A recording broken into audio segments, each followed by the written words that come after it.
In today's video, I'm going to show you how to make this divots stitch. It's a very chunky, textury kind of a stitch.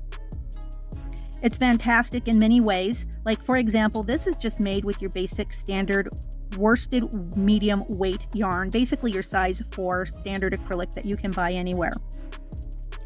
But it works up to be nice and thick and chunky, and it really holds its shape nicely. Also, another benefit of this stitch that I really like is the fact that it's reversible. So you have this lovely texture on both sides. This will make a great heavyweight afghan for those colder months. Or if you're looking to make a particularly chunky sweater, this is the stitch for you. My name is Sig, and what a pleasure it is to have you with me today. It's your interest and support that allows me to contribute new content and weekly videos. Help us all grow together by tapping the subscribe bar, notification bell, and like buttons. I look forward to your comments and always value your feedback. Now let's get started. So for today's tutorial, I'm going to be using this Snuggly Wuggly dip dyed 3-weight yarn. It's basically a baby yarn. It's put out by Loops and Threads, and it just happens to be what I have on hand. This particular yarn, if you're interested, is called Purple Haze. Now, I don't know how much of this variegation we're going to see in the example piece that I make for this tutorial, but we'll see what happens. Again, it just happens to be the yarn that I happen to have on hand, so I'm going to use it. And I'm also going to use a size F hook with this particular yarn, the 3.75 millimeter. Now, to begin this divot stitch, we are going to start by chaining multiples of 4 plus 2. So depending on how long your piece is going to be, just make sure that you do it in multiples of 4 and then add 2 additional stitches to the end of that. In this situation, I'm going to do 3 multiples of 4, so that's going to give me 12, plus the additional 2 stitches. So I'm going to go ahead and I am going to chain 14. 1, 2, 3, 4, 5, 6, 7, 8, 9, 10, 11, 12, 13, and 14. Next, for row 1, I'm going to go ahead and I'm going to single crochet in the second chain from my hook. And then I'm going to single crochet each additional chain in this row.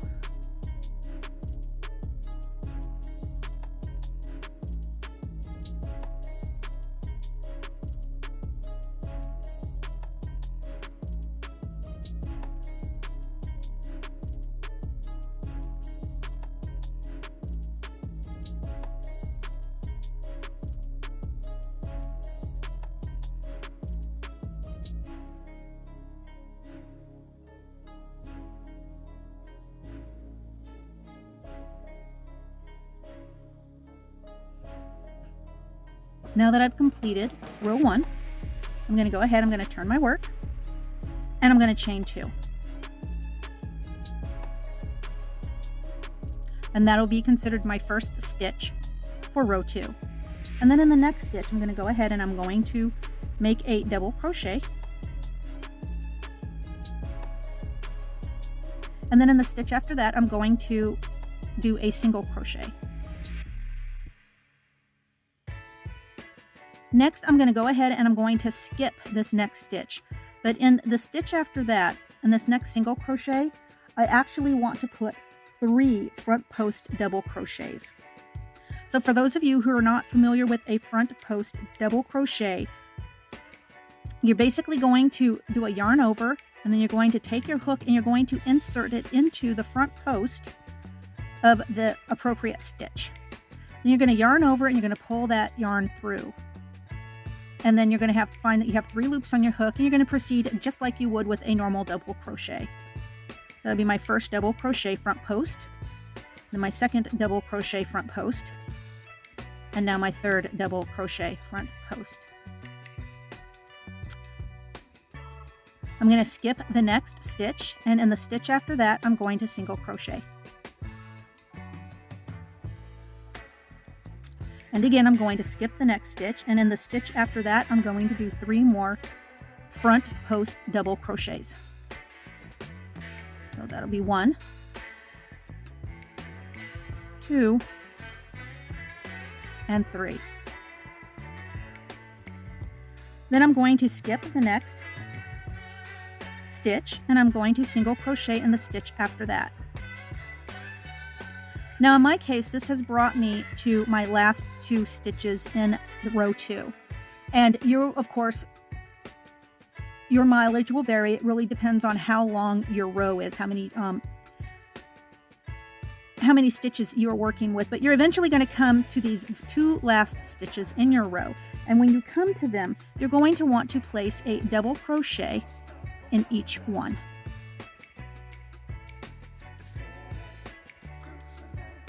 Then I'm going to turn my work, and we're going to begin row 3. Now for row 3, we're going to want to go ahead and chain 2.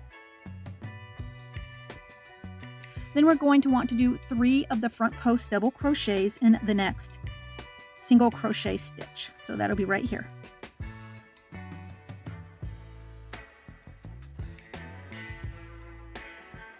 And 3.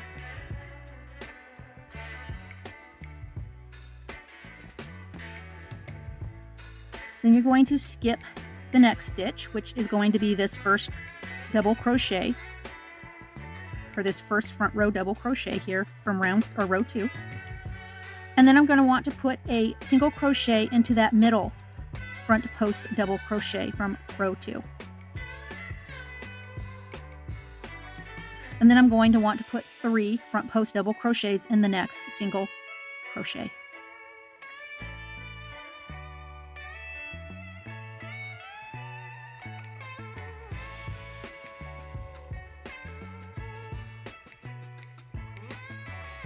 Again, I'm going to skip the next stitch, and I'm going to put a single crochet right there in that second front post double crochet from row 2. And then for me, because I've come to the end of my work, I'm going to do 1 more set of the 3 front post double crochets right there into that single crochet. 1, 2, and 3.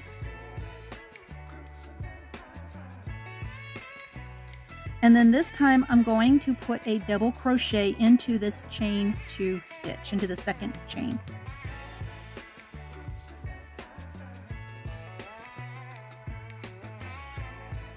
And that will end my row 3. Next, I'm going to turn my work, and I'm going to chain 2.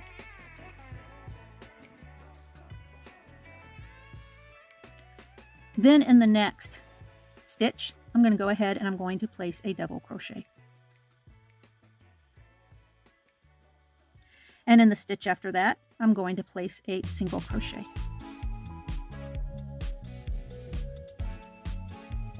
I'm going to skip the next stitch, and in the next single crochet right here from row 3, I'm going to place my 3 front post double crochets. So 1, 2, and 3.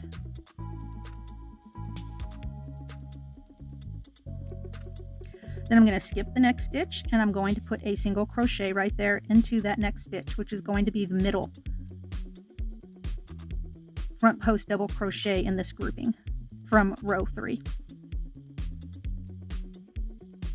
Then I'm going to skip the next stitch, and that's going to bring me back here to this single crochet right here. And I'm going to go ahead and put my 3 front post double crochets right into that stitch.